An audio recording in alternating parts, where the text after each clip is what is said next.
6:30. Today is Tuesday, July 9th, and I'm going to call this meeting of the Atoka Beer Board in session. Ms. Town Recorder, would you please give us a roll call? Yes, sir. Okay, we have Mayor Aiken. Here. Alderman Deitchie. Here. Alderman Giannini. Here, ma'am. Alderman Harper. Here. Alderman Pace. Here. Alderman Renfro. Here. Alderman Schaefer. Here. Thank you. All right, we do all have a quorum, and we will proceed about the Beer Board's business. There is a public comment sheet for not only the Beer Board, but tonight's regular July meeting.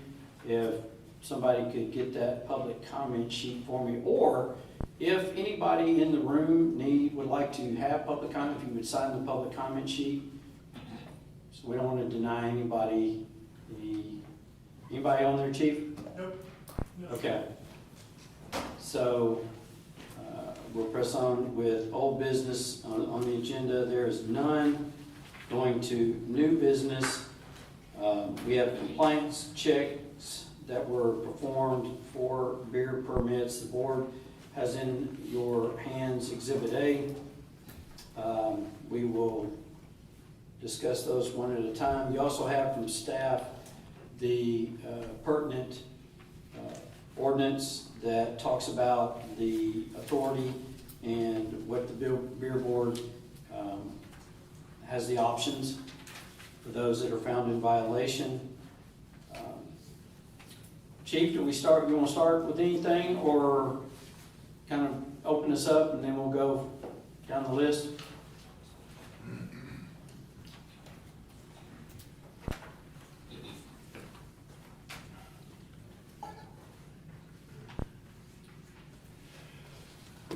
Good evening. Just a recap. I suppose y'all have my memo in front of you, basically detailing the operation.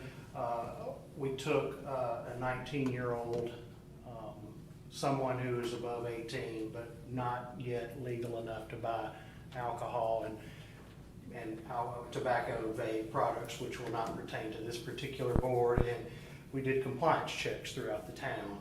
On June the 27th, approximately 6:29, that underage individual went in the store with a member of the Tennessee Alcohol Beverage Commission and law enforcement, visible and undercover, watching the young lady in there as she went into the Sparky's Exxon, also known as Jubilee 7-Eleven on the beer board permit, at 11-430 Highway 51. She picked up a 6-pack of Coors Light containing beer and presented it to the counter for purchase. The clerk, Mr. Bengalaroo, with a date of birth of 2001, sold the beer to the underage without even checking the ID. And it was all witnessed by the agent again, and the individual was charged with selling alcohol or beer to a minor and failure to check the ID. Then a little later, about 10 minutes later, the same... Chief, you want to do these one at a time? However y'all... Why don't we do that? Thank you, sir. Yes, sir. Do we have any representative from, anybody from Sparky's Exxon here? Yes, sir. Could you please come up to the podium? How y'all doing today? Good. How are you? So if you give us your name and... My name is Akbar Panchwani. I'm the owner of Jubilee 7-Eleven. Okay. And yes, we made a mistake, but it was the guy was in the training. He's a staffer. He's not even a cashier. The guy went to use the restroom, the real cashier. We do have a scanning thing that we do scan for everybody. But that time he went to use the restroom and this incident happened. The guy was not even there, and he's so sorry about it. We had to fire him. So yes, we did that. It happened on our premises for sure. Can you kind of go into detail, what kind of training do you give all your employees that So could possibly be selling alcohol? Sure. All the cashiers have been trained for, and they're on probation for 90 days, first of all, and see how it goes. And we give them a training on the cashier. They come for a couple hours in the training, and we tell them that they have to scan the ID, every ID, for the cigarettes, vape, or beer, doesn't matter, whatever. And we tell them that you're on probation. But this guy is not even a cashier. He was a stalker. Stalker's not supposed to, but he told him, just stand, I want to go use the restroom. That's what happened. It was just a mistake, it was not intentionally, nothing happened. All our cashiers has to scan the ID for everything. Does the board have any questions for this gentleman? I've got one there. Go ahead. Have y'all had a violation similar to this in the past? If so, when was it? And In Atoka, we've been very, very, very, very careful. So it's nothing happened here, like long time, not in Munford area too. I have up in Brighton, thank God, knock on wood. is this your first violation in Atoka? Atoka, I'm not, yeah, it is first actually. Thank you.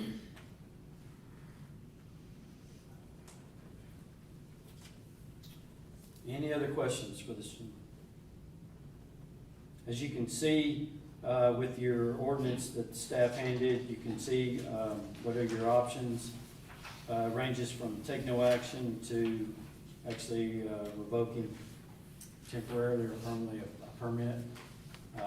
What is the prerogative of this board? Mayor, I believe in the past, this board on the first offense has issued a $250 civil penalty on first offense. That'd be a motion. That would be my motion. Second. Okay, we have a motion by Alderman Harbour. Do we have a second? By Alderman Deachy. Everybody understand what we're doing here? We have a penalty of $250 assessed. Any other discussion? All right, all in favor of the motion, say aye. Aye. Any opposed? Thank you, sorry about that. Yes, sir. Thank you. All right, Chief.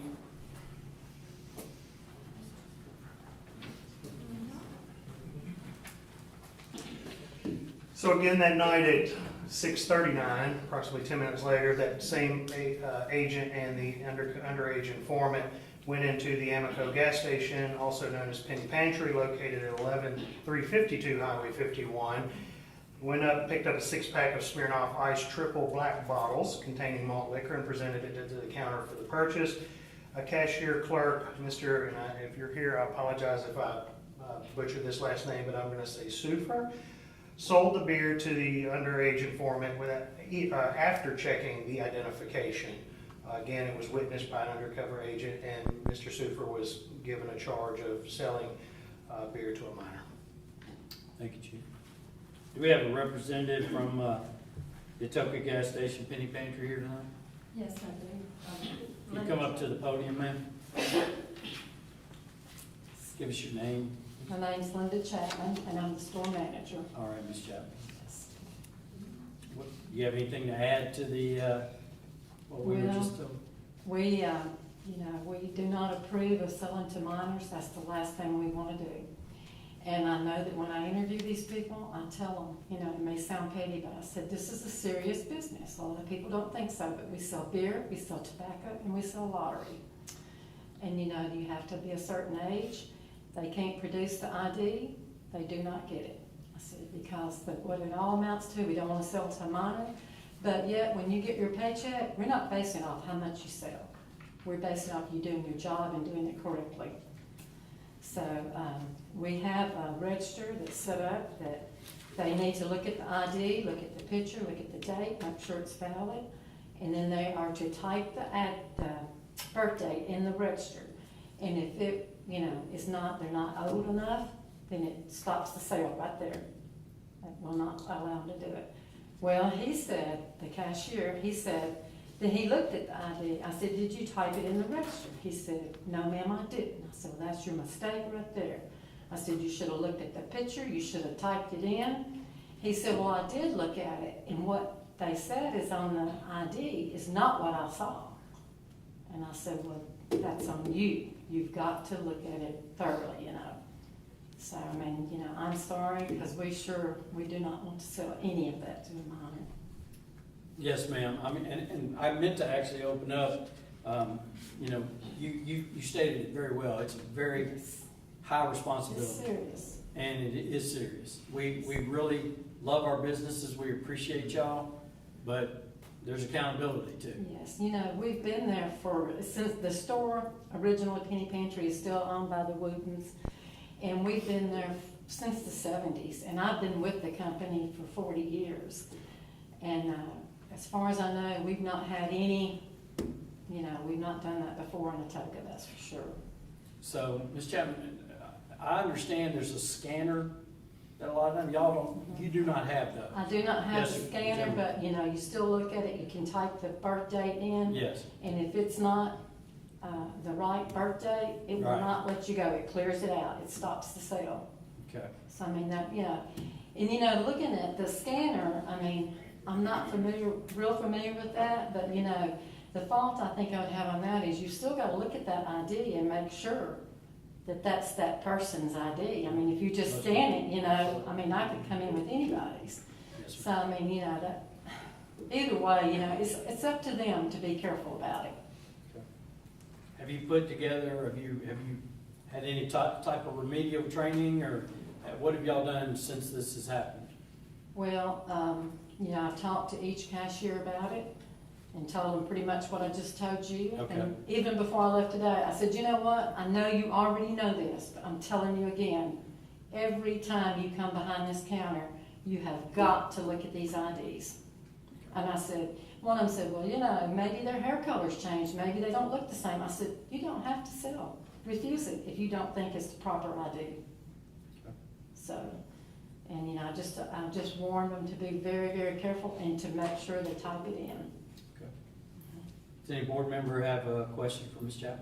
Yes, sir. Oh, ma'am, sorry. Go ahead.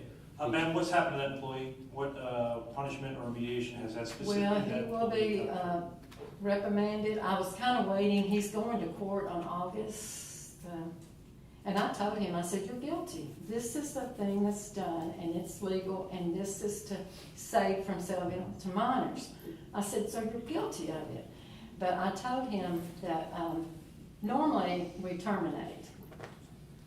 But I would like to give him another chance.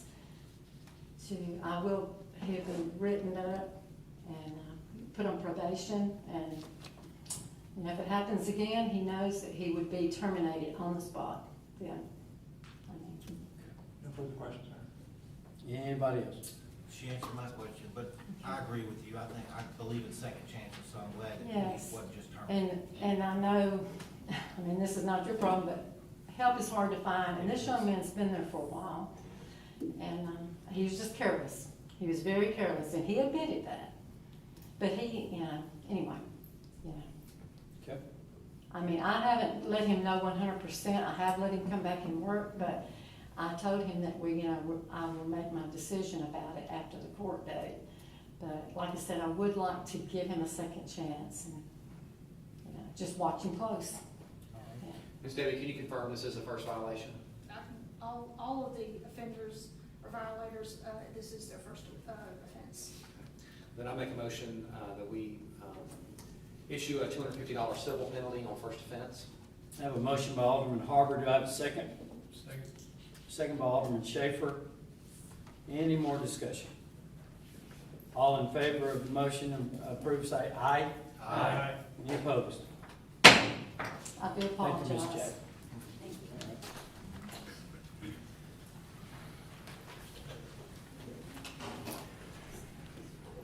Again, the same night at about 6:52 p.m., underage informant went into the Casa Mexicana restaurant here in Atoka at 11180 Highway 51 South. The underage informant went into the location, sat at a table, and was served a 12-ounce bottle of Michelob Ultra-containing beer. The server, Ms. Rosales, born in 1981, served the beer to the underage informant even after checking the identification. It was witnessed again by the undercover agent, and Ms. Ms. Rosales was charged with selling beer to a minor. Thank you, Chief. Hey, Chief, real quick, sorry. Yep. Guys, quick question.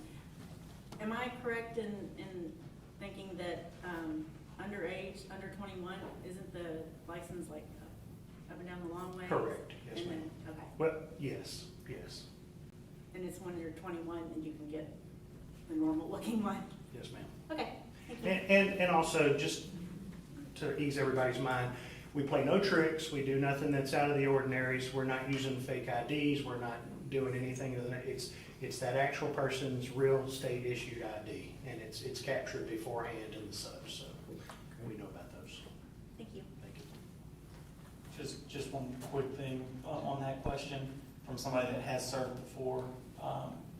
They are up and down, but there's a lot of people, because those are still good till, I think, 24, 26 timeframe.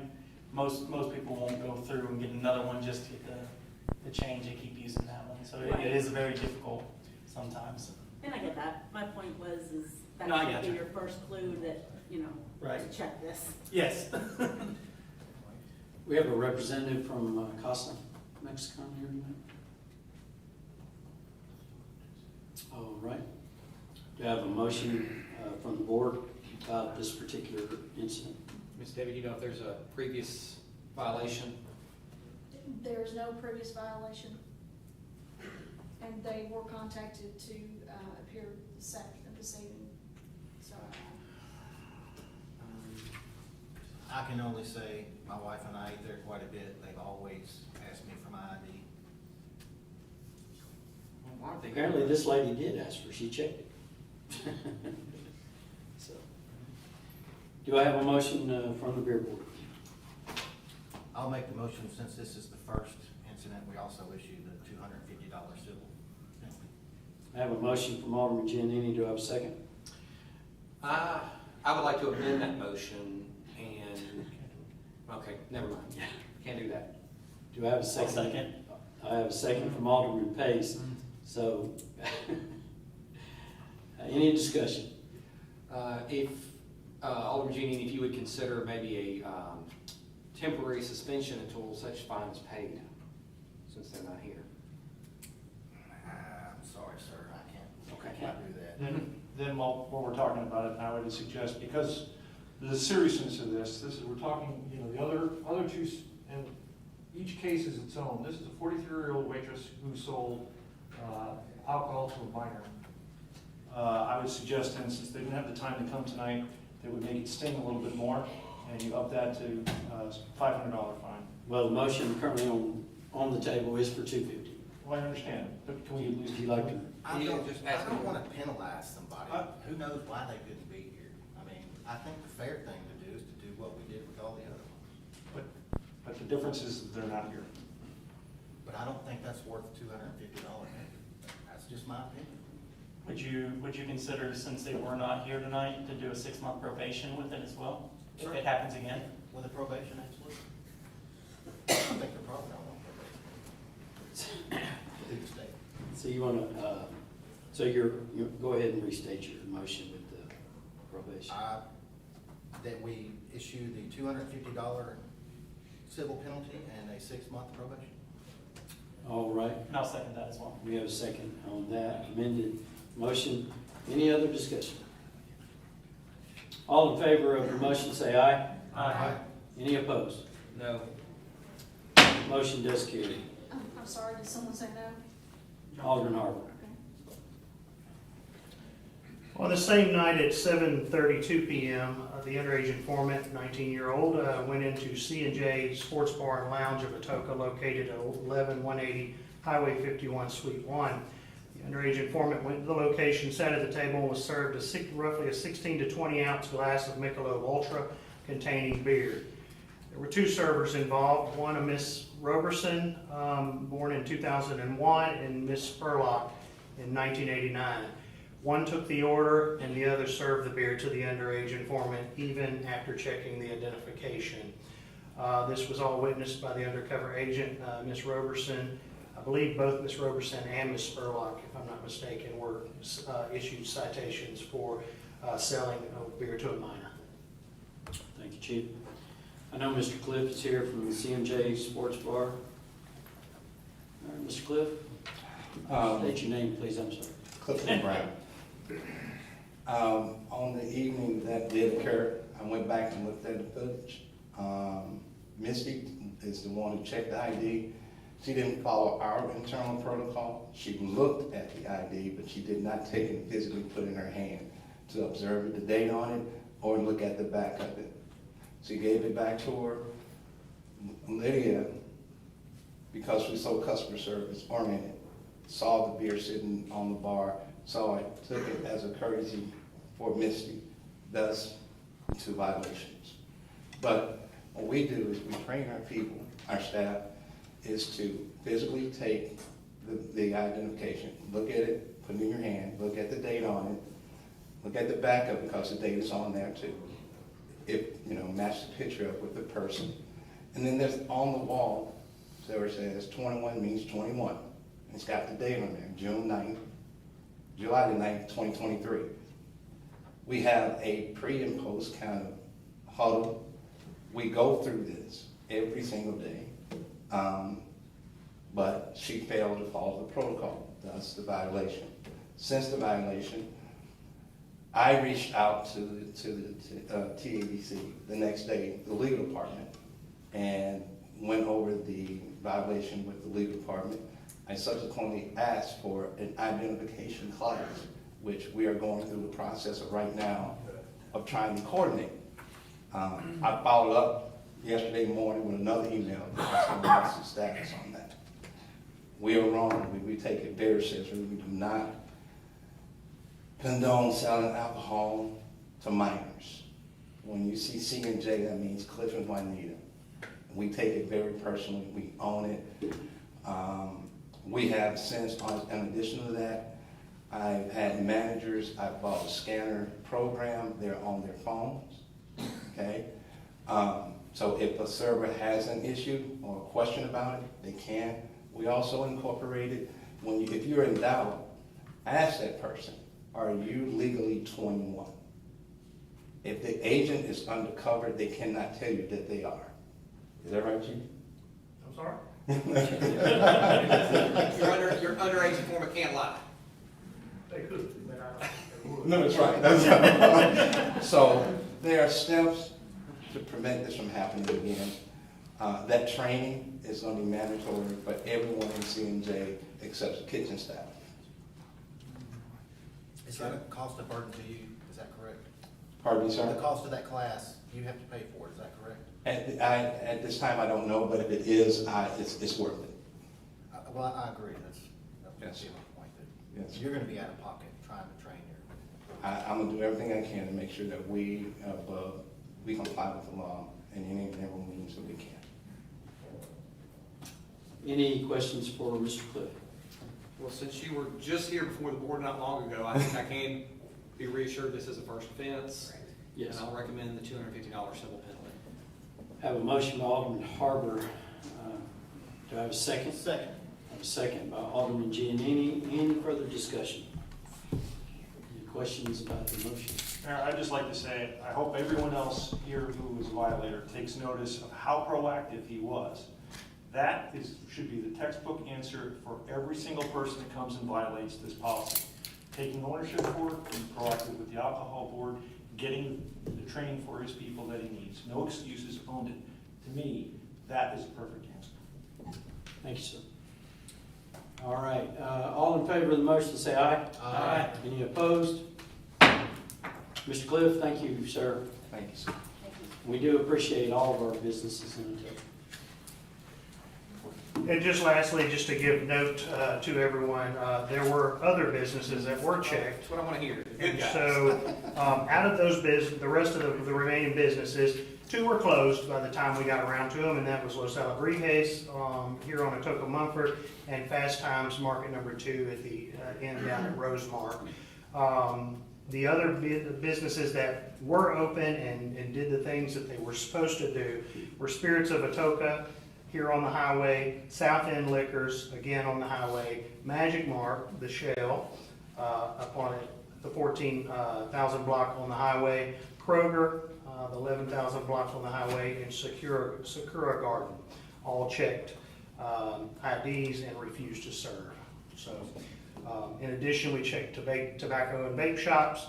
There were 3 in violation that sold to the undercover informant, and 2 that checked IDs. Those 2 that checked IDs were B&D Novelty and Vape Shop here right next to Los Alebrijes, and then Atoka Tobacco was closed, so we weren't able to get in to check them. But that's the full report. Thank you very much, Chief. Chief, thank y'all for being proactive. Yes, sir. It's important work. I would entertain a motion to adjourn. I have a question. We talk about, we've currently done the $250 first offense and historically $500 on the second offense. Do we have a definitive timeline between, between first and second? Is it a 1 year, 3 year? I think it's the board's prerogative. Be up to the beer board discretion. Okay. Motion to adjourn? A motion to adjourn, do I have a second? Second. Second by Alderman Renfro. All in favor of adjourning the beer board, say aye. Aye. Any opposed? We are adjourned for 4 minutes.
All right.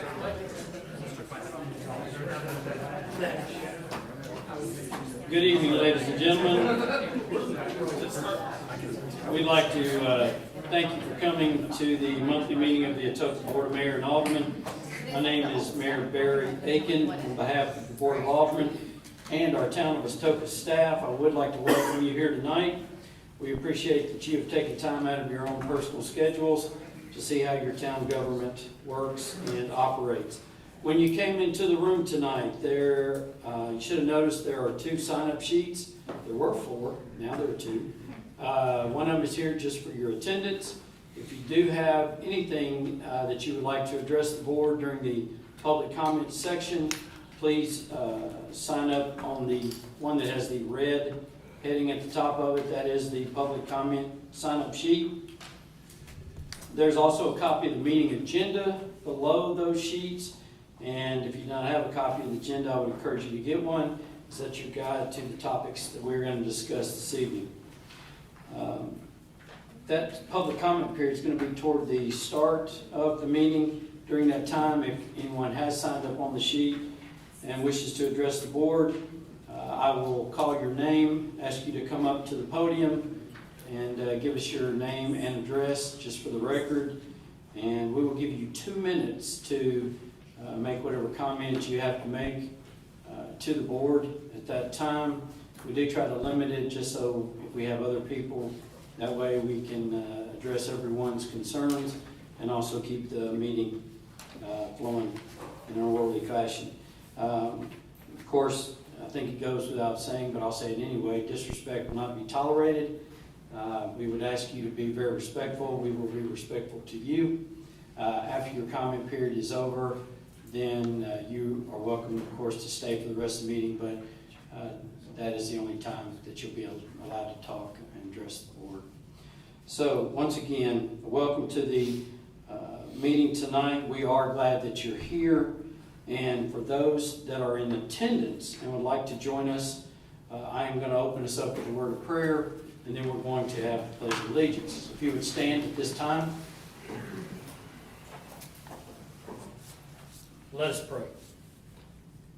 Father, we come to you in awe of just your glory and your wonder. Lord, we are thankful tonight for the blessings that each and every one of us have received, the blessings our town has received. Lord, we think of those, the storm that is moving through our country. Lord, there are those tonight without power. Lord, maybe had their shelters destroyed. Lord, we ask that you would be with them, be with those responders that are working to get the lights back on, Lord, that are maybe sawing trees up, that are, no matter what it is, providing food and providing shelter, Lord. We ask for your strength for all those that are working so hard. Lord, we appreciate that you are in control, that you are on your throne. And again, we are thankful for your love, your grace, and your mercy. And we ask for wisdom as we do the town's business this evening. Amen. Amen. I pledge allegiance to the flag of the United States of America and to the republic for which it stands, one nation, under God, indivisible, with liberty and justice for all.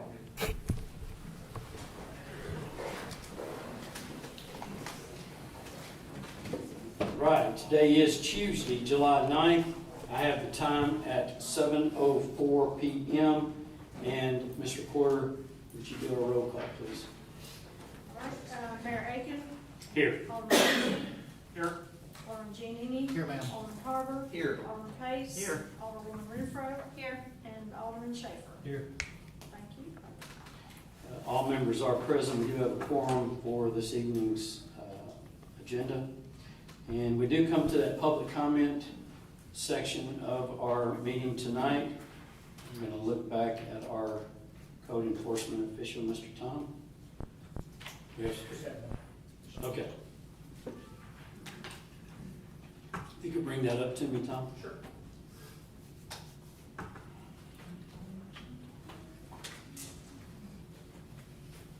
Thank you, sir. All right, Ms. Vicki Gallagher. Yes, Good evening, Ms. Vicki. good evening. I just got a quick question. I mentioned it last month when I was here, and I also mentioned it in a like a Facebook post, and then someone came back to me about the roads in my neighborhood, which haven't been paved in at least 15 years or more. And then the section of Portersville that Atoka is responsible for, that also needs to be paved. And there are also chunks missing that I've noticed now on my street. before it hits Faulkner Road. I live on Faulkner Heights Drive, it hits Faulkner Road. There are chunks missing, besides that the sides are eroding. I'm just keep pointing this out to you, that hopefully this will get on the schedule. I know you guys see this area as low traffic, but it still needs to be maintained. We are paying taxes. Yes, ma'am. And that's all I have. All right. I think that the Public Works is still putting together a paving schedule for Okay. this year. And so we will take, I've got your address down here on Faulkner Heights, Mhm. and we will have him take a look at it. Thank you. Thank you, Ms. Vicki. All right, that is all we have for our public comment. So we will now go to item 4 on our agenda. That is the items that are listed under our consent agenda. And I would entertain a motion about exhibits A through J in our consent agenda. Mayor, I'd like to remove Exhibit C, but I'm making a motion to approve A through J with the exception of C here. Second. Okay, I have a motion from Alderman Pace that the approval of the consent agenda, we will be pulling out Exhibit C. That will go under new business. And if everybody understands the motion, any other comments, questions, discussion? I have something. If you notice the financials, just like we talked about during our budget time, we are ending up the year with a shortfall in our property tax revenue of $237,000, which will align with that error that the Tipton County Assessor's Office did. So, yes. And I guess the only other thing I'd point out to the board is if you notice the water fund and the sewer fund, while they were in positive territory, they were barely in positive territory. So I would again commend the board for the new rates that they approved at the last meeting for the new budget. All right, we have a motion, we have a second with the withdrawal of Exhibit C. All in favor of approving those items in the consent agenda, say aye. Aye. Any opposed? All right. And also just to note, our sales tax revenue was up almost 162,000, so that helps take Yes. some of that sting, even though Yes. those monies could have been used for paving. Good point. Under old business, we talked about this. We had the board had a special work session 2 weeks ago. I'm looking at y'all. It's kind of fuzzy. And one of the items that was discussed at the work session was a business license privilege tax. The board asked the administrator for some additional information, and we are now under old business picking this back up. So, Mr. Town Administrator, you got anything to add to this tonight? Other than sending out some additional emails with the business activity classification, which I think you all should have received this afternoon, and along with the tax rates that are set by the legislature, and other than a reiteration of and a reaffirming ordinance, which would reaffirm the 2002 ordinance, we can draft an ordinance and have it ready for the board's consideration at the August meeting if you're so inclined. Other than that, we'll accept further direction from the board. So, is there further direction from the board about the business license tax? I've got a couple of questions, Mr. Mayor. Go ahead, sir. Do we know how much we might generate off this? I do not. Do you know? We do not. And do we know if the clerk collects it, is that correct? The county clerk? The county clerk currently collects the privilege tax and also the business license fee when the business makes application for the business license. I'm assuming they're gonna get some of it for They already collecting get it, it. They already get it. but they'll get some of this new tax, No, right? this will No. all be for Atoka.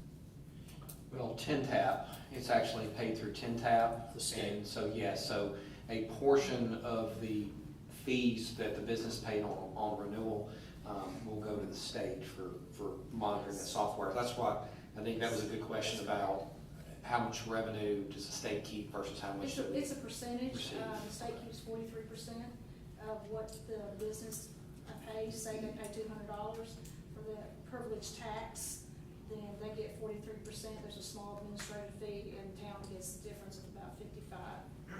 Okay, so we're not getting all of it. Right, Okay, not all of the business. right. Okay, thank you. And currently, if a business, per state law, you have to have your county business license. And so essentially, if this goes through, then that fee would just be doubled. They pay the same to the county versus the, Atoka as a municipality. And so I ask myself on one end, you're like, well, we're not taxing the individuals, we're taxing the businesses. But I know good and well that every business will pass along that eventually to the consumer. And so we talk about taxation, with representation. So, I want to ask myself again, I am just fine paying my property taxes. I know I got great police, great fire, good public works. What would the business receive, for the funds paid? I agree 100%. I also think it's a good marketing tool for us to be able to say, we do not have a business tax in Atoka. I'm gonna piggyback off what you said, Brett. I also think that in the position we're in with competing with other municipalities, I do think that's a good marketing tool to have, saying we don't have a business tax. Well, one further to, something I want to point out too, most of our corporate business, they're not gonna have an issue paying this tax. It's gonna hit more the small town business or small business owners that are a little harder than the corporate businesses. The thing is, though, if you take a look at the tax rate, it wasn't a huge number, even for the smaller businesses. My concern is we're still under a significant deficit for next year. Talking to the voters and what they're looking for is they're looking for less taxes on them, less burden put on them. I understand that this was more of a burden for the businesses, but we're not in a position, I think, where we can turn away funds. I know I'm the new guy here, but it's concerning to me when you say how much were we underwater for next year? 200,000? I believe that's.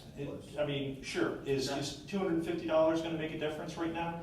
No, but every penny counts. I get it. We're 100% on taxing the businesses, and it is going to get passed along to us. Totally understand. I agree with you on that one. I just don't know if we're in a position where we can turn away funds right now. And as far as being as a chip for local businesses to come here, what local businesses are coming here right now? I haven't seen any new businesses. Last big one was C&J's. We still have to work on getting more businesses in here before we worry about discouraging them from coming. I see lots of stuff happening across the road, not as much coming on this side of the road. So I agree, and I kind of think, I agree with that. And to me, not having a business tax will be encouraging to businesses. And we just raised property taxes, so that shortfall, we should, we just settled that. we're still a lot lower than everybody else. If you look at our business taxes in Tippin County and in Atoka, we're still significantly lower than everybody else around here. I agree, but to me, that's not a reason to raise them. All right. But I'm willing to, see what they come back with. Just for clarification, maybe for those who weren't here last time, there is a 2002 ordinance that the board had adopted back in 2002. It is on the books, but was never implemented. So we went through some research with our MTS legal consultant, and their suggestion was if the board was going to keep it on the books, that we'd need to pass a reaffirming ordinance from 2002. And again, the Business Privilege Tax Act underwent a significant comprehensive overhaul back in 2014. So from 2002 to 2014, and then in 2014, there were significant changes to the legislation. So that would be another reason to consider a reaffirming ordinance. Or a repeal of. Or the other option is, of if the the current Congress wishes, that you can repeal 2002 ordinance. But again, we can't have a business permit or a business license without the privilege tax. They go hand in hand. Nothing keeps the town from prohibiting a business from opening their doors because we don't have a business license mechanism in place. So we find out about new businesses either through a sales tax report, or if they're in a building, I guess they've got to get an occupancy permit, We should find construction. out about that, yes, Mayor, that. That's find when out we about find that out. once a month, and we get that report from the county who is charging the license and who is collecting the privilege tax. Yeah. Yeah. Did you say, last time, I'm just trying to refresh my memory, besides the county, Brighton, Mason, and Covington Correct. do it? Yes. Yes, Mayor. Do we have any idea of what that would bring us? Any, a rough guess of what we'd make up of that tax? I don't, and we hadn't looked at it any further. I didn't get any questions prior to the meeting, so we hadn't investigated much further, not knowing if the board was gonna repeal it, and we would be, just spinning our wheels, but, we come to this meeting seeking further direction from you all. If you've got specific questions, we would be happy to get an answer to those and provide that information to you. I'm curious, because what I don't want to do is implement this and then we not have that in our belt as a tool to market to new business over a couple $1,000s. I think if we're talking a few thousand, we're gonna get more value out of not having it right now. So I'm curious as to what that would bring us. That's a good question. Agreed. Yeah. That was my first one. We also, at least in the past 2 years, Alderman DG, we've formed the Industrial Development Board, in attempts to generate business. In the past 2 years, we've made a loan. It's a loan that has to be paid back. I guess I would be a little more comfortable if those funds, again, were not just in the general fund, but were used to help promote business and to help businesses, That's good. and might be able to help fund the IDB board. But as Alderman Schaefer and Alderman Jeannie mentioned, I'm also interested to see if we're talking 2,000 or 50,000. Does staff have resources to come up with a number for that? I'm looking at you, Ms. Deb, because it's based on gross sales. I mean, it's based on, It's based on yeah. gross sales, $100,000 gross sales, then there's different formulas for different categories of the business. I talked with Mary Gaither, the county clerk, and she just said that there's not any way to know because you don't know what their gross sales are gonna be. Anything under $100,000 is only $15. Yeah. For that complete year. I think maybe would it be helpful, let's say we look at Covington, since Covington's had it for a while, and I know they have a Home Depot and a Walmart and a few others, and so their numbers would probably be higher than ours, but again, I'm not looking for an exact number, but at least maybe into a ballpark. Would that be possible? I can check into it. We can see if they want to share I with us. just don't know, I think the difference would be so far apart Think from what so? we could get, because of, like you said, Walmart, Home Depot, some other. Covington they has got so a much couple more hotels. industrial property too, so. Right. We could also ask about Brighton and We could Mason ask as well, because I think you'd get a good average between the two if you, because Brighton's got some businesses there as well, and it's industrial, but at the same point, it's not nearly as much as Covington, so I think you'd get a good ballpark there between all of them. All right, we need some type of direction, so once somebody want to make a motion for, to sum up everything y'all discussed, table it and postpone it until we get some type of idea. Yeah, I make a motion that we postpone to the August meeting, and in the meantime, if staff can just get us as close as they can, again, I'm not asking for hours and hours of research, but at least just a little more information to help myself make a decision. All right, we have a motion from Alderman Harbour to postpone this. Do I have a second? Second. Second by Alderman Giannini. Any other discussion? I mean, and at that point too, if we're going to discuss this again in August, instead of let's discuss it again and then bring an ordinance in September.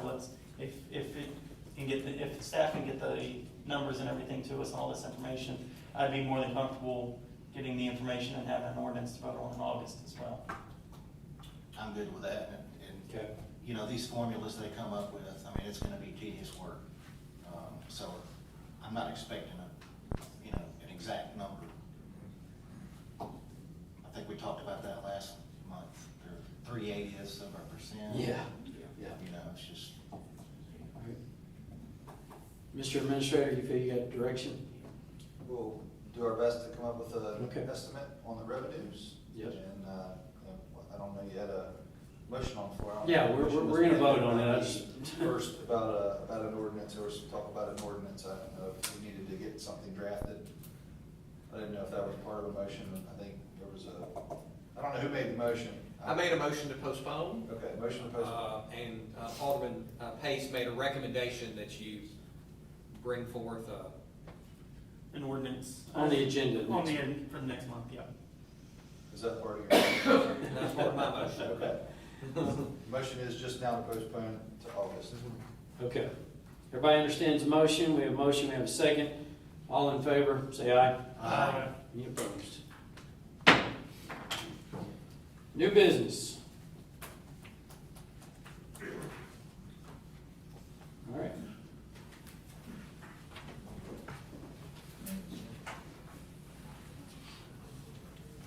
We've got a fire department recognition tonight. The first thing, we have our firefighter of the year, and that is being recognized Dean Edgar as our firefighter of the year for Atoka. Do you want to?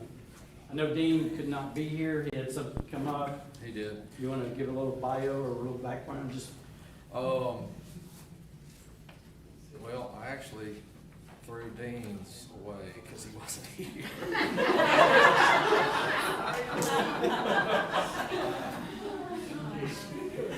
I shouldn't be doing this anyway, the interim chief. No.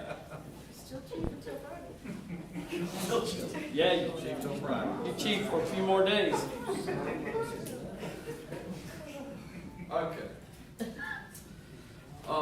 Yeah, Dean couldn't be here today. He sent me an email about an hour and a half ago. He had something come up. Dean Edgar, as the whole department can attest, epitomizes excellence in our department, earning the prestigious Firefighter of the Year award from the Tipton County Exchange Club. His unyielding passion, unwavering commitment to growth, and tireless dedication are exemplary traits we cherish in our recruits. Dean's relentless drive and steadfast ethics embody the essence of a top-tier firefighter.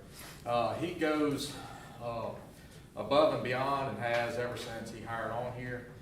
Just an outstanding role model for our firefighters. So I think next month Bill can We could get him here for some pictures and We stuff. can get him here next week. So. All right. And then we have our reserve firefighter of the year, and that would be Essex Ramsey. Yeah, Essex, you wanna come on up here, buddy? So Essex is Congratulations. one of our newest full-time people, but he got reserve of the year last year. He was a reserve all year last year. We built our reserve program up to help us train and recruit full-time firefighters, so he is a success story for that program. He has stood out and excelled over the last year. He was, again, a product of our reserve program. He took the bull by the horns and aggressively tackled everything we threw at him to prepare himself to snag a full-time position when it became available. He did just that and has continued to move forward in his training and education. He is everything we had hoped to achieve with the reserve program and has proven to be a role model for other hopeful candidates. We are proud to have him on board and to reward his efforts last year as our 2024 Reserve Firefighter of the Year.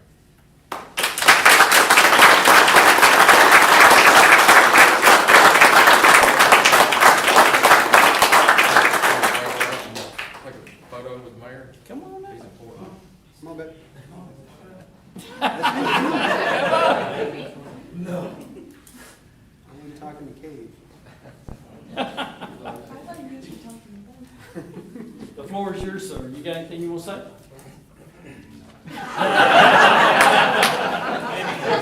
That's another thing, he will talk your ears off. All right, we're gonna give him congratulations.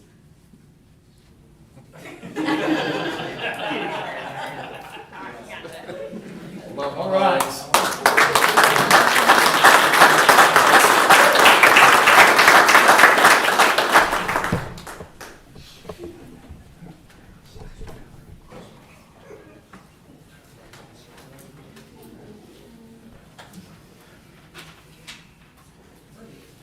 All right, our next item under new business, ordinance, Title 14, Chapter 2, about zoning. We're modifying the zoning ordinance.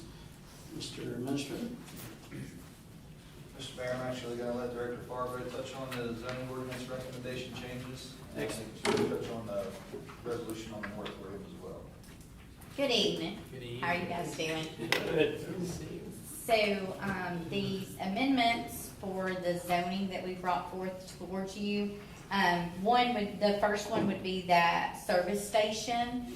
As we talked, through the long-range comp plan, depending on the location that these service stations would come in, the aesthetics, as far as having more, say, for instance, the location around the roundabout, having the building to the edge of the property and having the pumps and parking on the inside, the aesthetics for the roundabout would still stay very pleasing to the eye as you come through there. So implementing some of these things in place for the change service station, conventional rear loading, those would come before use on appeal. So then you can monitor and make sure that you're able to identify the things that you would like to see and have a little more work in that aspect. You have questions on the service station? Is there any opportunity, because now if this passes and it goes to use on appeal, that they could be denied? In other words, are you telling me that if they come before plan with the building up close to the street, pumps in the back? If it is a legal Yes. site plan, then you wouldn't legally have a right to deny it. Okay, that's what okay. So it's not really a BZA? Well, use on appeal does go to the BZA, but that's only to implement certain things as far as that rear loading. Right. Or other things that they would like to add to it. But legally, like you said, if it came with a legal site plan based on the conditions, then There's no reason to deny. there's no reason to deny. Yes, Okay. sir. Any other questions about, that all concerns section 4.2.27. Just on the service stations, yes. Go ahead. Okay, and so we'll move on to the accessory building. Alderman Harbor, as his commissioner hat for the planning commission, brought up some concerns with some accessory structures that had been permitted recently. And he added and would like for us to add the height and then the pitch also. So just to hone in on some of the things that fell outside of our privy to say no, that wasn't acceptable. Adding this information in, that would mean that any accessory structure would not overpower the primary structure on the lot. So that's kind of our reasoning in bringing that forward. Do you have any questions? This may be with a that? separate section, but is there a square footage maximum that accessory buildings can be? It has to be a percentage of the primary structure, so it can't be the full size of the primary structure, but to be honest with you, I don't know exactly what that percentage is at this moment. But it is smaller Yes, than the right. primary structure.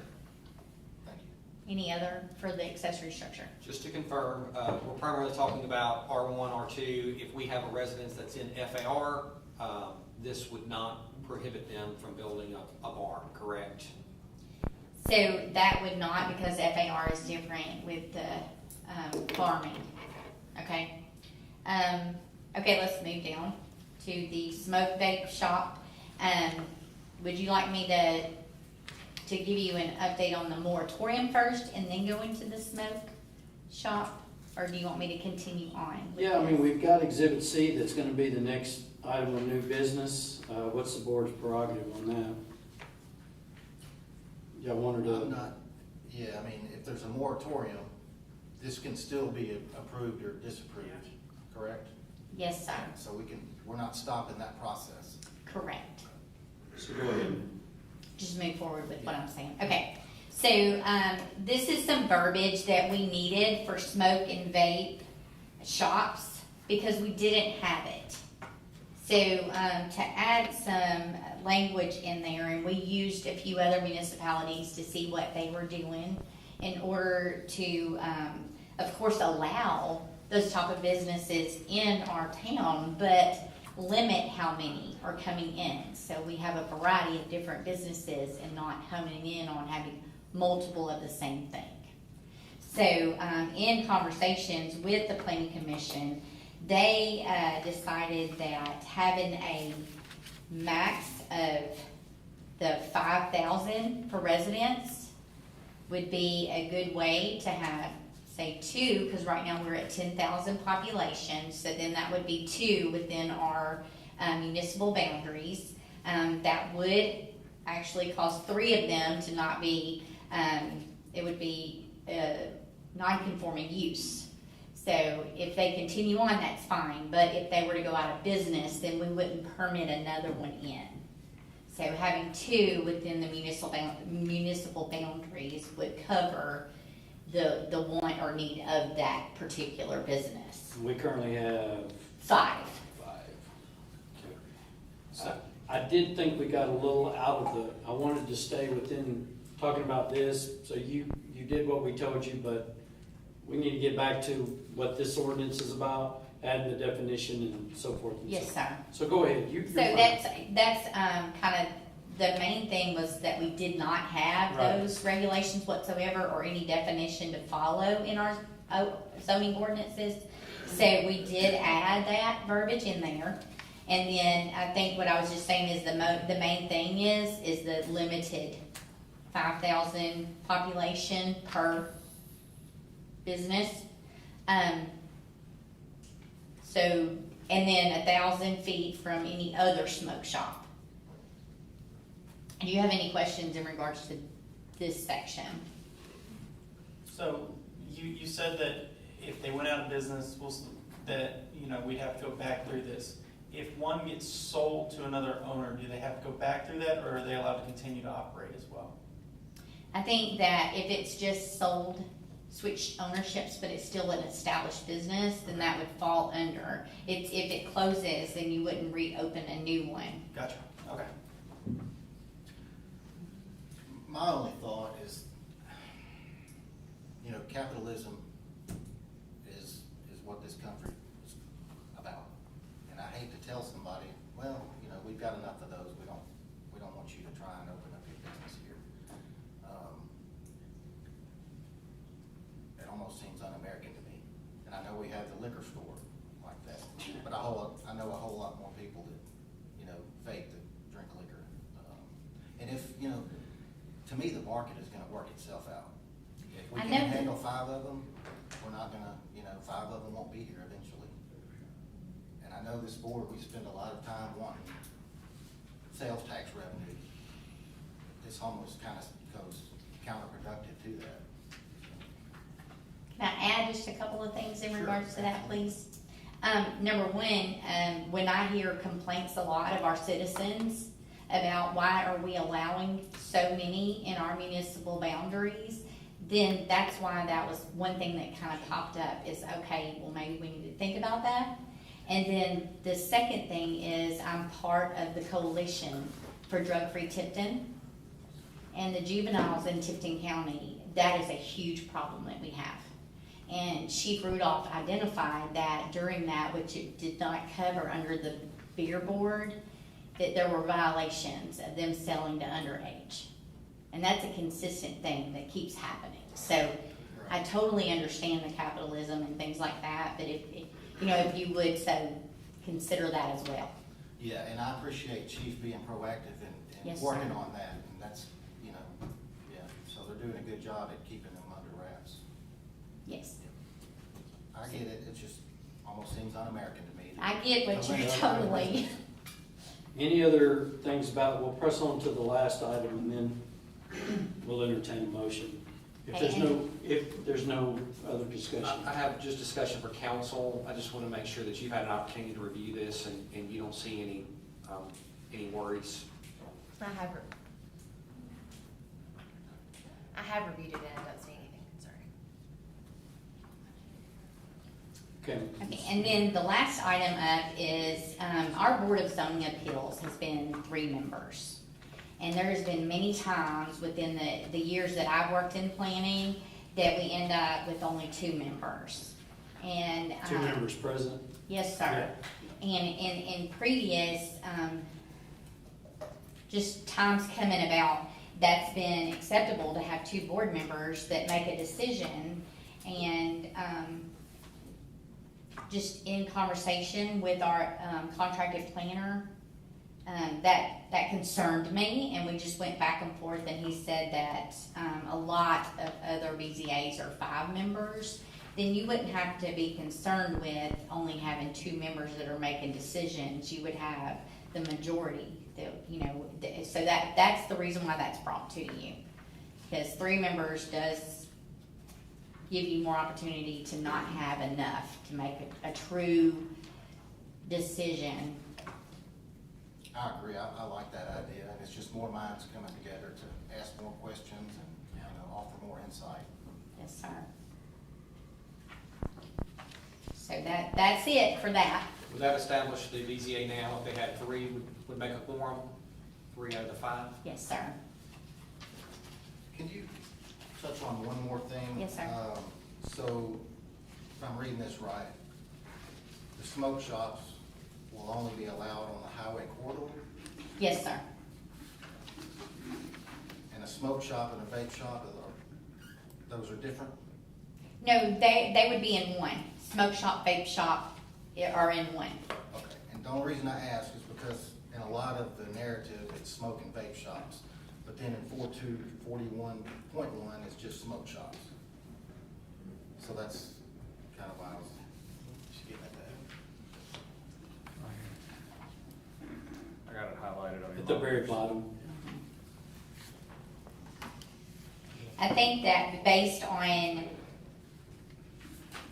the other municipalities, it was that you broke down that smoke shop for those requirements, where most of the time your smoke and vape are together anyways.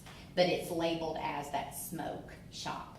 Okay, so it's all inclusive? Yes, sir. Smoke and vape shops. And they will only be allowed in highway corridor? Yes, sir. And this does not affect convenience stores? This is just. No, sir. It's only if it's specifically smoke vape shop, not a convenience store or a grocery store or any of that. That's why we have a definition on page 2. Yes, sir. So we'll only allow 2, and they can only be in the highway corridor? Yes, sir. And the ones that are existing that may be in neighborhood commercial would be non-conforming use, and they could stay there. Until they went out. Yes, sir. Good questions. Any, this is an ordinance. I'll make a motion, we approve it, Mayor, removing section 3. And then they can discuss that again during the moratorium, and maybe come back with something that's a little less restrictive. Mayor, don't you need to read the ordinance by title before motion? Yeah, I was just gonna say that. It's all good. So, this is the first consideration of this ordinance. Is there any objection to reading it by title only? Hearing none, will the recorder please read the ordinance by title? An ordinance to amend Title 14, Chapter 2, Section 201 of the Atoka Municipal Code related to zoning ordinance in Atoka, Tennessee. All right, so Alderman Giannini has made a motion Would you restate that, just Yes, so sir. we're clear? Motion to approve, as written, however, removing section 3, and let the planning commission and the planning director discuss that during the moratorium if it's approved. And come back with less, maybe perhaps less restrictive. The smoke vape shop. All right, do I have a second for the motion as presented?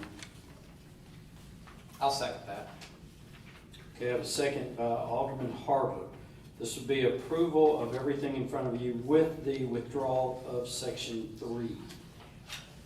This is an ordinance, so we'll do a roll call vote on this. Alderman Schaefer, No. Alderman Renfro, No. Alderman Giannini, Yes. Alderman Harper, Yes. Alderman Pace, No. Alderman Deachy. No. All right, motion does not carry. Do I have another motion? I motion that we approve the ordinance as presented. All right, I have a motion to approve the ordinance as presented. Do I have a second? Second. I have a second by Alderman Renfro, so I have a motion by Alderman Pace, second by Alderman Renfro. We'll start at the other end. Alderman Deachy, Yes. Alderman Pace, Yes. Alderman Harper, No. Alderman Giannini, No. Alderman Renfro, Yes. Alderman Schaefer, Yes. and the motion passes. All right. So now we will pick up with Exhibit C in your packets. Find mine.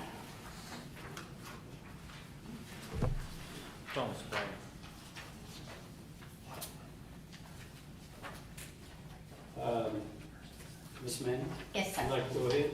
So, knowing that we needed to get some kind of definition and regulations in place for the smoke vape shops and have some clear understanding of what that consisted of, we didn't know exactly how long that would take to draft that in.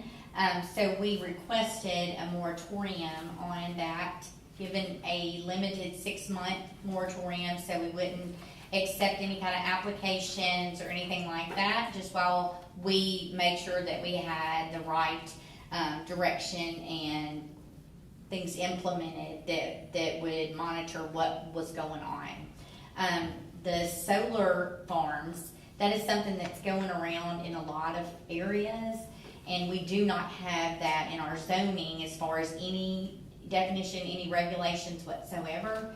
And so before we got application in, I felt like that was something that we definitely needed to put a pause on, get some regulations in place, so we weren't trying to run around and try to figure out how do we regulate that, what do we allow, So that's why we've asked for that 6-month moratorium on the solar farms as well. One of the first questions I had with it, and you've touched on part of it, is, vape shops and then solar farms, that's a weird combo to talk about at the same time. But the biggest question I had when we're talking solar farms, and I know we don't have that definition, you can drive through some of the neighborhoods and some of them have solar panels on the back. And that's why I'm guessing, is that considered that, or is it going to be the larger, like what you see down by the naval base? Yes, sir. Okay. It's not residential at all. It is commercial level, which requires a lot more acreage. We just need to make sure that we have some good regulations in place before we get any kind of applications. And I think, Alderman Pace, I think your exact point is made. So let's say somebody shows up right now, we don't have a definition of what's residential, what's commercial. What this is saying is, we're gonna put a pause on anything we might get until we can flesh out Yes, sir. those exact questions. So great question, but that really just makes the point. Right. Yeah. And we do have some drafted information for the planning commission, That was gonna be my question. just to discuss, not to do any actions on yet, just because I feel like there's a lot to discuss with that. But that'll be next Monday. Mayor, I have a quick question. I was wondering, do we require a permit now for residential solar? So we have defined residential solar. We have a clear definition of that. It's deemed as an accessory structure, is the way that it's classified. Because that would be my concern, is that putting a 6-month moratorium on solar would prevent anyone who wants to make the choice of putting solar panels on their house, as long as it matches and all that kind of fun jazz, that we would prevent them from doing that. Solar farms. No, not solar farm. Right, Solar but that's panels what on the this house. is. But we don't define solar farm. That's the problem.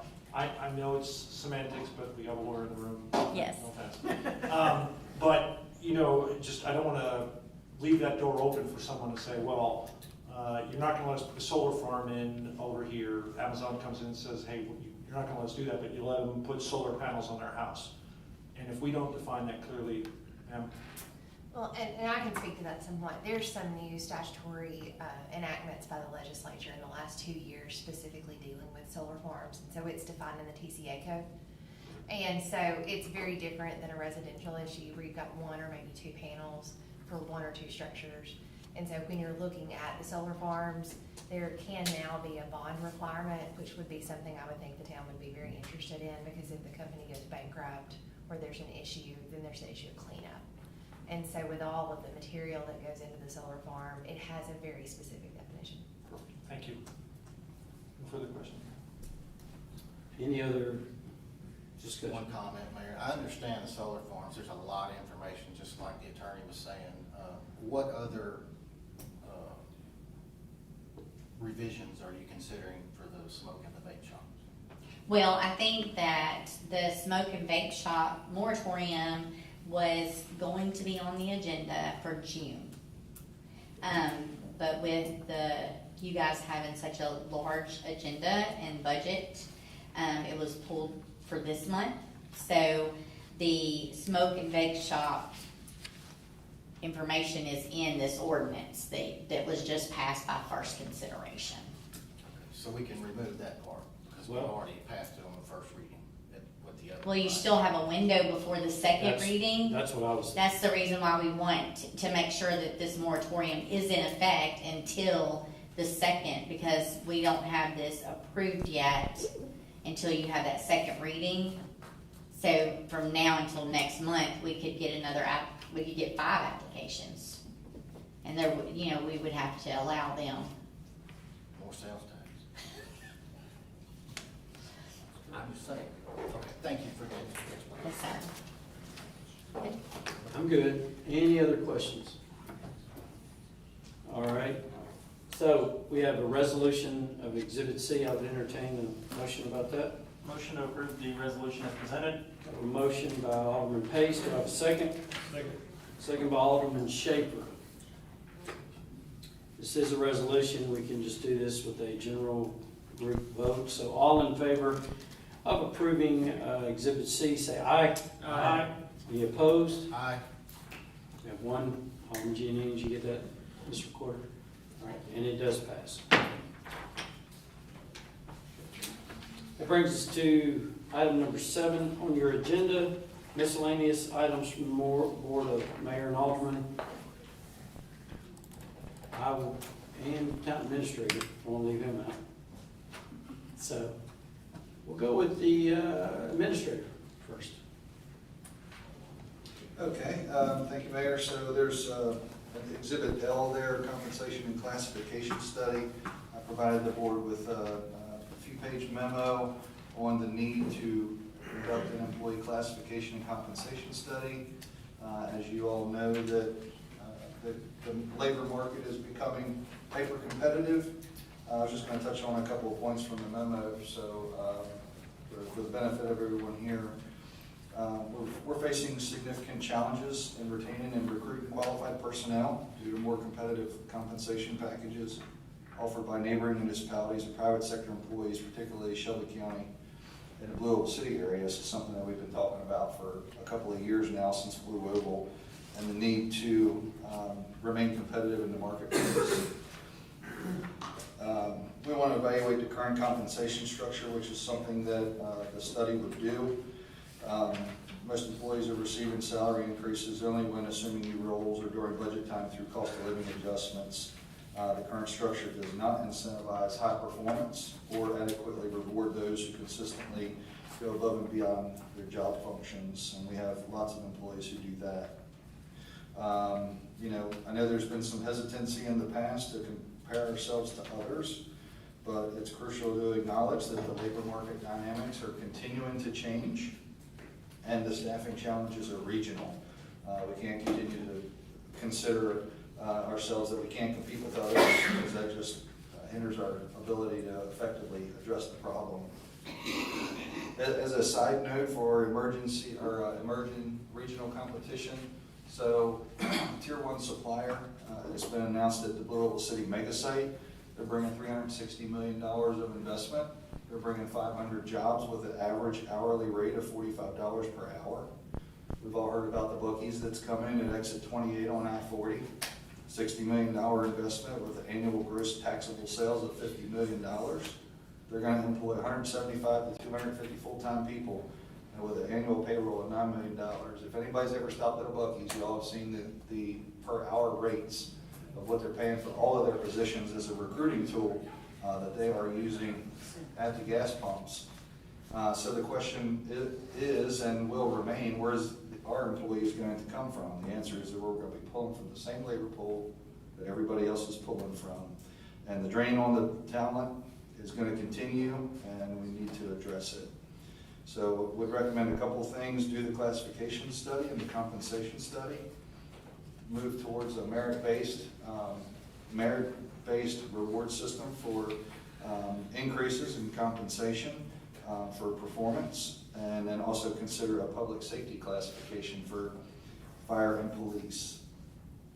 We all know that we've got long-term planning and budget constraints, but it's something that we have to deal with, and we've got to figure out a way to do it, because we can't sit on our hands for the next couple of years while we let the IDB do the work, and we all are working towards increasing the sales tax revenues, retail, commercial, etc. So you've got the kind of the conclusion, the way we're going to be able to retain and recruit talented workforce is going to have to be through a comprehensive study. Burris Thompson has given us a quote, and I would recommend that we have a work session on it to discuss it further. But if we can move expeditiously, that would be good. And the town currently has the following vacancies. I don't know if you all are aware of this or not, but we have the following vacancies open right now. And we are having difficulty developing an applicant pool of qualified applicants. We are unable to backfill key positions when we do get a vacancy.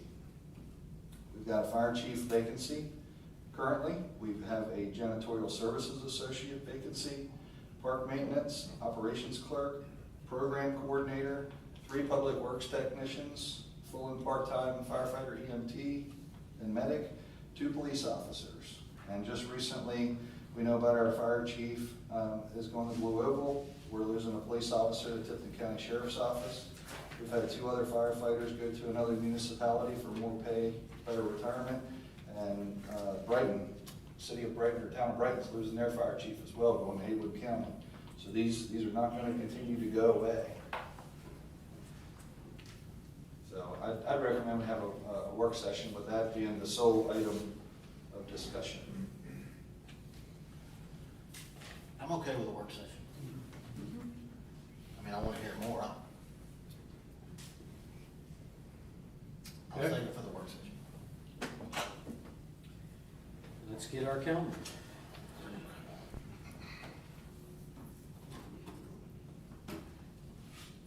You got any proposed dates, Mr. Administrator? Well, since you asked, the week of the 22nd is probably not the best. 25th might not be too bad, which would be a Thursday. And the other question I would ask is are you looking to get some more detailed information about what a classification and comprehensive study is going to be, all of the things that it's going to encompass? Would you want that as well at the work session? Right, who you're going to compare it to, the cost of the study, based on how many employees, call loads that place has versus us, just that kind of stuff. yeah, I'd be happy to, we can go over that quote, that we had gotten from the one supplier, so, and we can do Thursday, the 25th. And we're into the end of the month. It's good for me. Good for me. Open. I'll be out of town.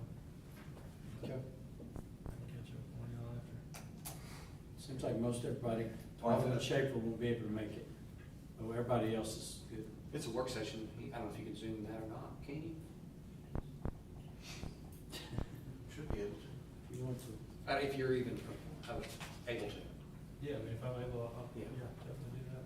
Could do it on Monday, the 29th, if that works for everybody. I think it'd be beneficial to have everybody I'm there. open. Okay. I'm open on the 20th. You go on 29th, Alderman Schaefer? 29th? Okay. 6 o'clock? You can do 6 o'clock, we can do 8 a.m., it's all up to you, since it's a work session. Okay, 6 p.m. 6 p.m. on the 29th. Okay.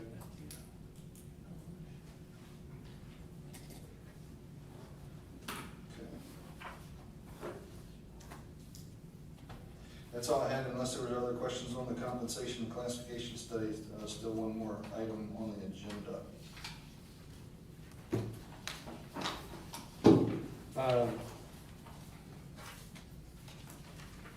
Ford, y'all have any miscellaneous items? Sorry. No, go ahead. Alderman Renfro, go ahead. I've got some. Chief Rudolph, sorry to put you on the spot. I just have a question.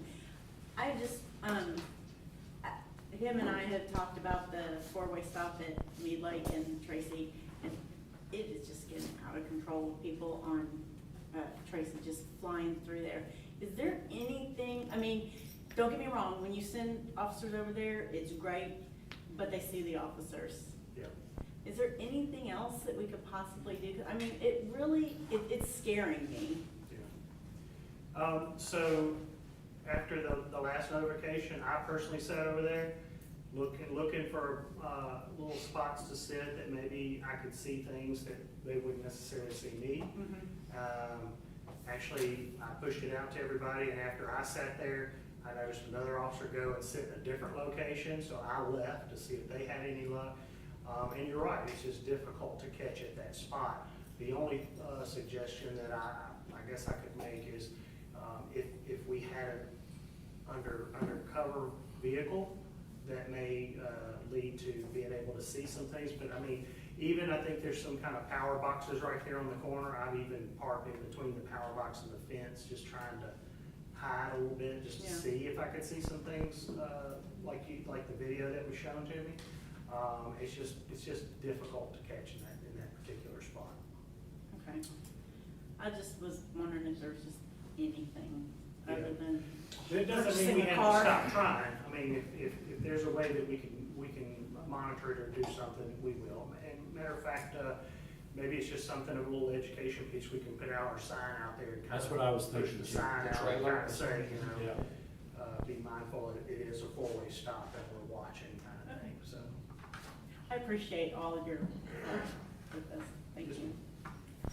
Chief Rudolph, I have a follow-up to that.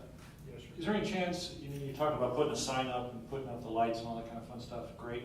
Any chance we could talk to some of your buddies down in Memphis and get one of the portable cameras with the blue light on it? Boy, I tell you what, that will definitely attract attention. So I can tell you, I can ask. That's all I'm asking. Whatever. We're not in a MOU with Memphis, so that would be quite a little undertaking to do. And it's not that I haven't tried. I've been trying to enter into an MOU, but it may be something like a gentleman's agreement kind of thing that they allow us to borrow. But I just wouldn't get my hopes up too high, because that's an asset that you're taking outside. Totally understand. But we'll try. Thank you. Anything else? Yes. Right before budget season, we awarded donations. One of the things that I overlooked was the Boys and Girls Club. Our representative from the Boys and Girls Club is our town attorney, and she was definitely sick that night. And so I kind of feel that we may be shorting the Boys and Girls Club, just for, when they didn't show up, they were sick. And I would like to make a motion that we do a matching donation that we did to the other nonprofits to the Boys and Girls Club. Second. Motion from Alderman Harper, we have a second. I guess that would just come out of the this budget. 25 budget. Yeah, we'd be kind of paying it forward. The amount was $7,700, and they elected to do $1,400, split between the ones that were present. So that would mean another $1,400 would exceed the budgeted amount. Is there any left? Well, we're on the new budget now, we're not even, we're on new, Right. we're done. But we hadn't, I mean, we still got money in that budget, right? Or did we spend it all, this budget, for the other ones? The motion, as I recall, was to split the $1,400 amongst the ones, all of the donation requesters that were here that night, which was 14, it was 6 of them? I think it was $7,000. So it was $7,000. That equal. So, and that, if that's what you want to do, is exceed that budget amount, that's certainly your discretion. It's the board's There's a direction. motion. I thought it would come out of this. I was gonna say, that was the FY '24 Yeah, budget, $7,000. so it's just gonna reduce this budget. That's what I was It thinking. comes out of the FY '25. Yeah, They make the request in '24 Right. for the '25 budget amount. gotcha. Yeah, I was thinking it was the other way. Yeah. It It's used board, to be, the but- board can do, y'all, Yeah, I mean, y'all's there's- discretion. There's a motion and a second, Mayor, I guess we Yeah. can vote on So, all in favor, so how much are we talking? $1,400. All in favor? Huh? 7,000 divided by 6, right? I think it was 5 that night. 5? Yeah, 7 divided by 5 would be 14. Okay, all in favor of giving the Boys and Girls Club $1,400, say aye. Aye. Any opposed? Okay. Please convey that to the Boys and Girls Club. Thank Alderman Deitch. Go ahead. Did you have something? No, I was just Okay, Alderman Deitch. I have something. So, while I was still part of the IDB, and we talked about doing a retreat for executive leadership with the town of Atoka. I still think we desperately need that for a chance to get everyone together, to get the train moving in one direction, one voice. My recommendation would be to plan a retreat at St. Columba's Retreat Center in Bartlett. It's local, so we don't have to worry about going far, people making long drives. Either the Saturday, August 10th, or August 17th, make it a Friday into a Saturday. It's good for everyone's schedule. Have the mayor, the alderman, and the department heads. We're always going to be able to come up with a reason why we can't do this. Everyone, we'll do the best we can to get as many of the senior members of the board there. But Mayor, I think it's extremely important that we get everyone together and have that conversation together. Just so we're all moving in the same direction and have one voice. So you're proposing Saturday the 10th or the 17th? Yeah, Saturday into Sunday or Friday into Saturday. At St. Columba's has a sleeping facility. I did a retreat there, an overnight retreat there for Leadership Millington last year. I'm happy to go and coordinate and attempt to get that for us at little to no cost. All right. All it would cost us would be food to eat. I'm in agreement with that, I totally agree. I just know we got an upcoming election in November, and if there were any changes, then that, I get it. Yeah. I know I'm one of those people running for re-election, but we will always be able to come up with a reason why we can't do it. And we wait until November, and then it's installed in December, it's Christmas, and before you know it, it's 4th of July, 2025. Well, could we put something on the calendar for January? Why wait till January? Again, just because there may be changes in the board. Maybe not just have a work session here, one evening, maybe at the next meeting? The only thing with having the work session here, if we do it at one of those retreat places, and then it's an overnight and everyone, we stay together, it's a team. Not only is it working on a message and policy, but it's also team building. Here, it's still work, right? This is still the city of Atoka's building. I hear what you're saying, and guys, fellow Alderman, I understand what you're saying. We do have an election coming, but we will continually be able to make a reason why we don't need to do this. And I really do think, even though I'm the new kid on the block, I really think that we would benefit from doing something like this. I'll piggyback a little bit here that, and because I know I'm one of the four that are up. It would also give anybody that does actually roll off the board, though, it would give an insight of just a new perspective as well. The new board could take that perspective and keep running with it, or modify it from there. But at least then you have at least that person's vision for what they want to see the town go towards as well. I like the retreat idea. I think we've tried to We tried to facilitate this last year. Yeah. Or earlier this year, and we just couldn't work it out. I don't know about the overnight stay, but, you know, if that's what everybody agrees to, I guess I can, if I'm still here. Well, August You'll 10th. still be here. Well, but y'all are talking about moving it to January, so, depending on when we do it. So, and that's why having it now would be, not waiting, is having the experience of all of you at the board who've been aldermen for a while, can come in and talk and educate me, for one, but it's also continuing to have that conversation. And the mayor's not going anywhere, and he's the head of the table right now, and so I think, I think it's so important to do this. I wouldn't bring this up right now if I didn't believe in it. I agree with you. I really do. I think it's a great idea. I do too. How about August 10th? I'm Good for me. good. I'm good. Good. I'm good with that. I just want to make sure the retreat, sunshine law, still needs to be published, still needs to be open. Yeah. No discussion of how anyone's voting. Right. Okay. August 10th? I understand. I'll set it up.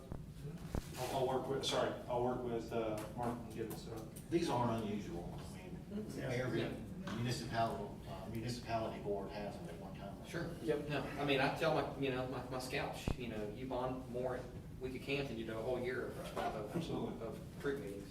So. This is 10th to the 11th, is that correct? Well, what's best for everyone, do it. So, I mean, we'd also be pulling in, the department heads on this one. So, do we want to do it a Friday night into a Saturday, or do we want to do a Saturday into a Sunday? Friday night into a Saturday eliminates, if you're planning on going to church on Sunday morning, not necessarily. I would just say, I think it's something for the board.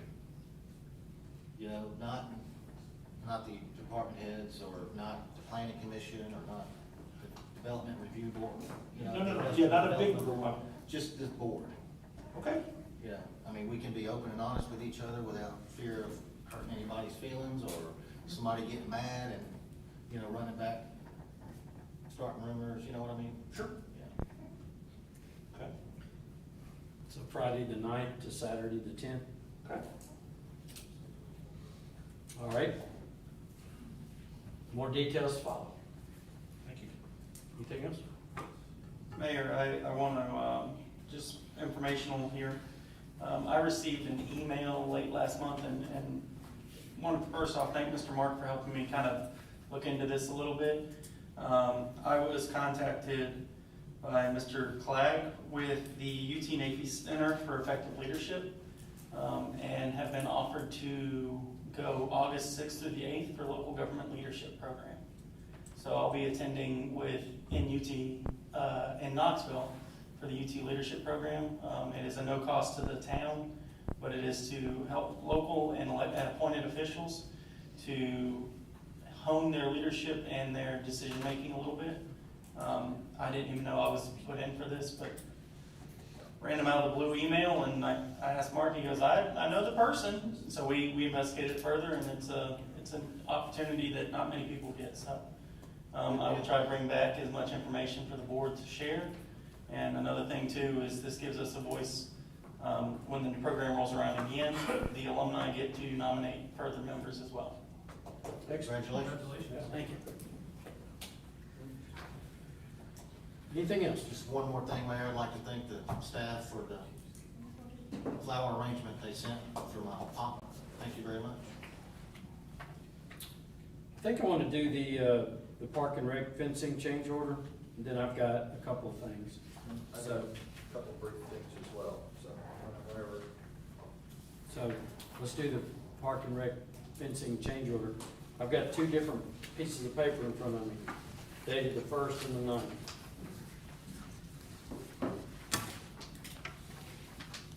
So the one in your packet had to change today, so I put in an additional new copy. It got emailed out to you this afternoon, and then put additional copy on your area. So I initially met with West 10 Fence once we awarded the bid and everything. The original change, I'll just start with that. So I had a typo in my packet for the 2 new batting cages. They needed to be 61 feet each, and I put in 41 feet. And I had several of us looked over it, but it's just one of those number things that I just think was a finger punch. I just punched the wrong one. So there was about 20 feet difference that we needed to accommodate for each batting cage, because 41 feet is way too short. Then on the 10-foot tall fence, I had a 2-inch line post, and it really needed to be a 2 3/8. And that was just an oversight going where most of our fencing is 6 foot. Field 1, we're doing 10-foot fence and the home run fence, since Adult League also plays on it. So it was just a little minor. That bid packet I pretty much put together all by myself. I did lots of research, found several different bid packets, and then had some fence companies look behind me to make sure it all made sense. But I'm by no means a expert on fencing, so I'm surprised. I'm happy that I've only had a few boo-boos. So then when we were making this change, I did have a talk with the fence company along with some softball coaches and things of that nature, and we decided to swap the batting cages from fenced in to netted. And the reason for that change was after getting some input from those that actually use the batting cages, when you hit a ball inside a fenced-in batting cage, it ricochets and hits you back. If you have netting, it hits the net and just drops dead. So it's safer to do netting. The quality and the life of it may not be quite as long, but can be pretty long as we make sure they take care of it. You can still repair it, things of that nature. And then in honesty, like if we ever do have to replace it, it wouldn't be too costly because it's something we could replace ourselves. The actual fence post will last a long time, and we can always replace the netting if we need to. So when we did that, the original packet included the batting cages were going to butt up against the fields. So ends up butting up against 3 of the fields. We were going to dual purpose that fencing and not have to have double fencing since it was going to be butted up. Well, he apologized, and I didn't catch it either, is when he did this change order, it didn't include keeping the fence on the side where the fields were. So what he did is to kind of accommodate, it did make it about $2,575 different from the original one, but he did do it at cost and did not charge us anything differently, no extra labor or any of that nature, because he did realize that he should have thought of that when we had our conversation. I don't foresee any other set excess money changes at this point. I think we've caught everything. If anything, we may have some changes that will reduce. One example being at the very front of Nancy, there's a fence. Well, since we're putting a full gated fence behind the bathrooms and the concessions, bathrooms in the pavilion right there by the playground, we don't really need that fencing up front. However, we are going to eliminate that and put in some posts. I don't know if you saw on the weekly update, I think it's been a little over a month now, we had a gentleman that actually just drove right through the fence and landed right in front of our bathrooms. He accidentally hit the gas instead of the brake when he was parking in the parking spot. So that also, some things you don't recognize until it happens. So while the fencing may have stopped him a little bit, it really didn't. If you see the video, he just plowed right through it. So instead we can change it to poles, to where if someone did accidentally do that again, they would run straight into the pole, and luckily a kid didn't get hurt in that situation. And talking with the fence company, that's something they can swap out with me because they're already there, boots on the ground, and it is actually going to be a cost savings. So I'm doing my best to try to find ways that we can save money. So hopefully you don't have to see one of these again. So we have a change order in the amount of $5,020.84. We have a direction from the board. I know this will shock everyone. Couple quick ones. Have we talked, and maybe the attorney can provide some insight on this, have we talked to the Redbirds, University of Memphis, University of Tennessee, University of Tennessee Martin, any of the folks down at the Navy base about any kind of corporate sponsorship to help offset these costs? I bet you putting a big University of Memphis Tigers banner in the outfield with a, hey, they help pay for this, would look really good for them. Yes, so I'm actively working on all of that. So by the time we get towards the tail end of this budget, I'm hoping, I'm not going to give you a number, but I have a goal set in my own head that I would like to have those secured. Once we get the nice pretty fences up, I can, have something to show them what we're doing. We're trying to do a lot of work to these fields. And I don't see a reason why we can't make that happen. So you may see additional revenue by the tail end of this budget year, and all that will balance out. And the reason why I say it now, asking now, is you get to sell the idea of you're building something in a residential area that's not downtown, the Grizzlies, anybody. And it makes them feel good. It makes the companies with their big bank accounts feel good about helping out the small towns. And when you say, here's our artist rendition, and wouldn't your banner look great right here? I'm just... Like windscreens, for example, we would like to have windscreens all on the home run fence. So what you do is you actually sell the sponsorship of a windscreen. So it covers the cost of the windscreen on top of a sponsorship for 3 years. So we get a benefit from it, and they also get their advertisement out What there. would you say a 3-year commitment would cost? For a windscreen, it just depends. So like our scoreboards, I'm working on doing sponsors for those. So it's $3,000 for 3 years. And they have to sign a contract that they're going to pay us $3,000 for 3 years.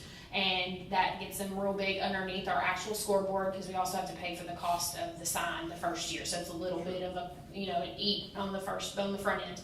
And they get to keep it there for 3 years, and they're expected to pay that yearly. We don't make them pay it in bulk because we want it to go into each budget year. For a windscreen, you're probably looking at about $500 a year. So just offer it, giving you a number. So for $5,000, the cost of the 2 concrete slabs, we could let the Grizzlies come up here and put a sign up, or University of Tennessee or University of Memphis. I'm just saying, waiting down the road doesn't help us today. Being more proactive today to try and get that sponsorship while we're building, while we have these artist drawings of here's what we're going to look like, I think you're going to have an opportunity for them to feel good about, hey, we're building something and contributing. I just don't think waiting is the right answer. I think going out, and I know you're a very busy woman, but going out and asking for these sponsorships from big targets, or big donors, sorry. There is the struggle with out there. I have asked a few of them in the past. It's just they put a lot of money out in Memphis, and a lot of them don't look at our small towns. I have done a lot for our local, and they're all great. They do sponsor a lot. I am fighting sometimes against Barbecue Fest, for example. Certain ones will only donate to Barbecue Fest, so then it kind of makes it harder for the other stuff. We ask for money for a lot, but I never quit. I try to get as much as I can. Chris, maybe you could reach out to somebody at the Navy. I've already thought about that. Yeah, sometimes it's all about who you know. I know a lot of people, but not everybody. So even if y'all have contacts that you know that you can start a conversation with them and then send them my way, I'd be happy to sell it to them.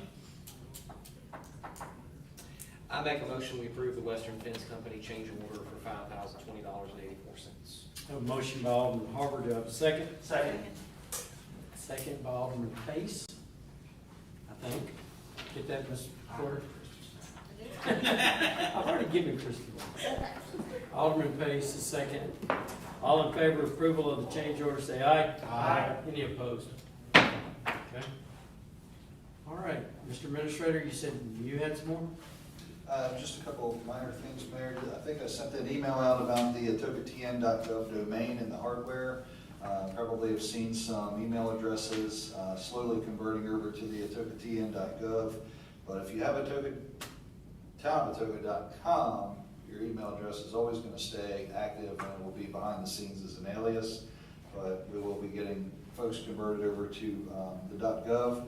We started with the police department so they can have access to some of the criminal justice information that they need and potential grant applications, so we wanted to start there first.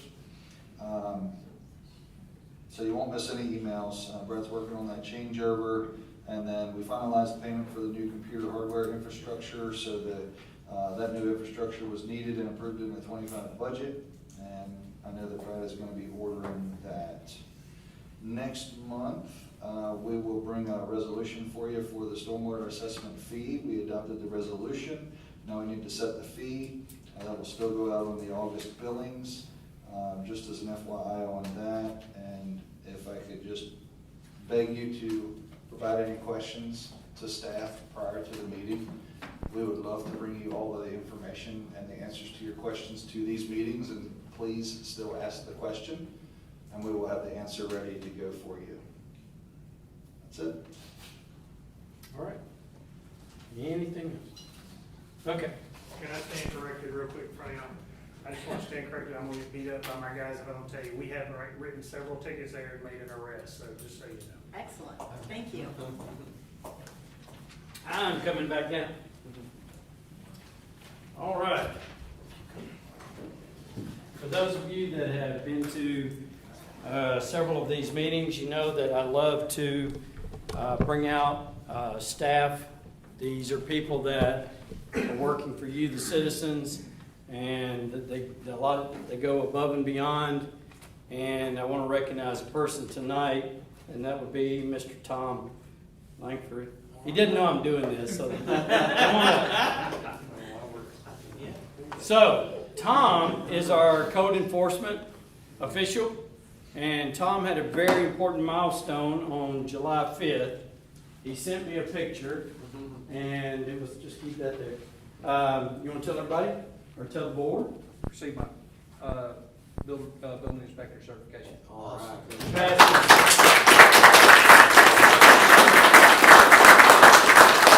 So one of his first is residential building inspector. He's now certified for that, onward and upward. But I know that was a big deal, and that was something to be very proud of. And I'm also going to tell him Tom has saved the town a huge amount of money. Tom is one of these guys that you just ask him to do something, he does it. And we had some work done in the administration area right up here where he knocked out a wall. He did a massive amount of stuff, and it looks great, and it's very functional. It's more efficient, it's more functional. And again, this man saved us thousands of dollars by doing that. So.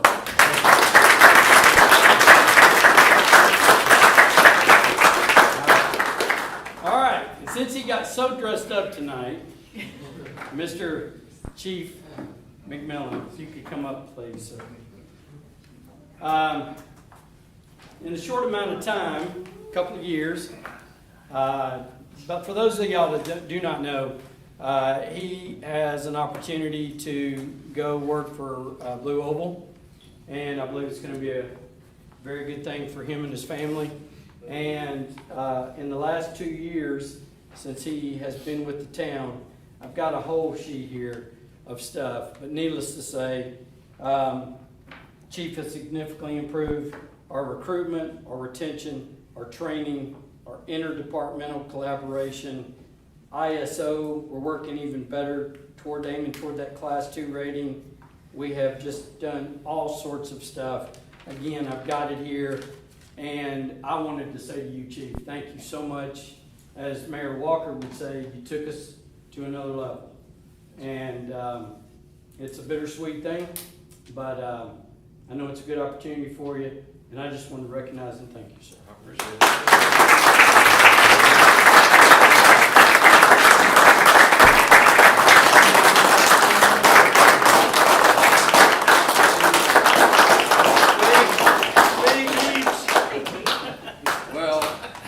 Write down a few things.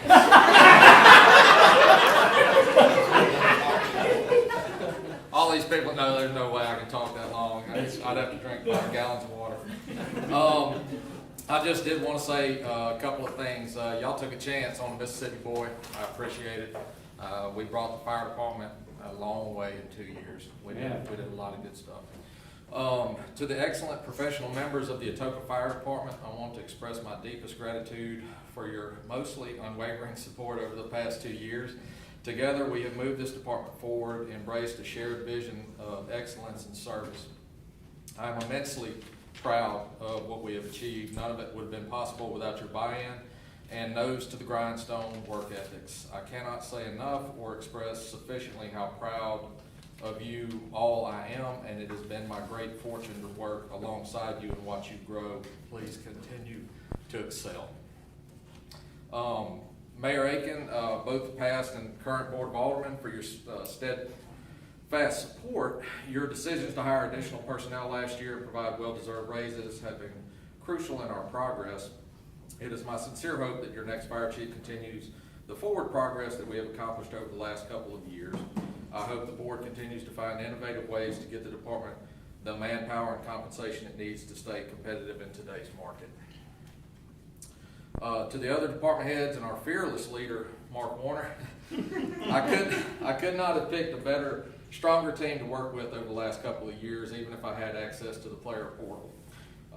Y'all are definitely not a dime a dozen, and I look forward to watching you all continue marching this great town into the future.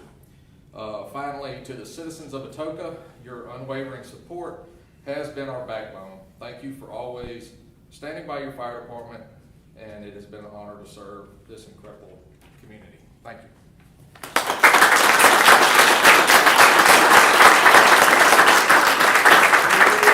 So officially, his last day is this Friday the 12th, and we have already appointed an interim chief, Bill Scott, and looking forward to very good things from you. And we're also putting together the assessment panel to help us find that long-term chief. So anyway, Bill, look forward to you taking us again to another level. So We hit the ground running.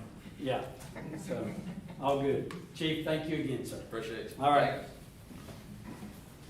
That, I guess I can do it without being in my chair. Do I take a motion to adjourn? Motion to adjourn. Do I have a motion by Alderman Renfro? Do I have a second? Second. Do I have a second? All in favor say aye. Aye. We are adjourned.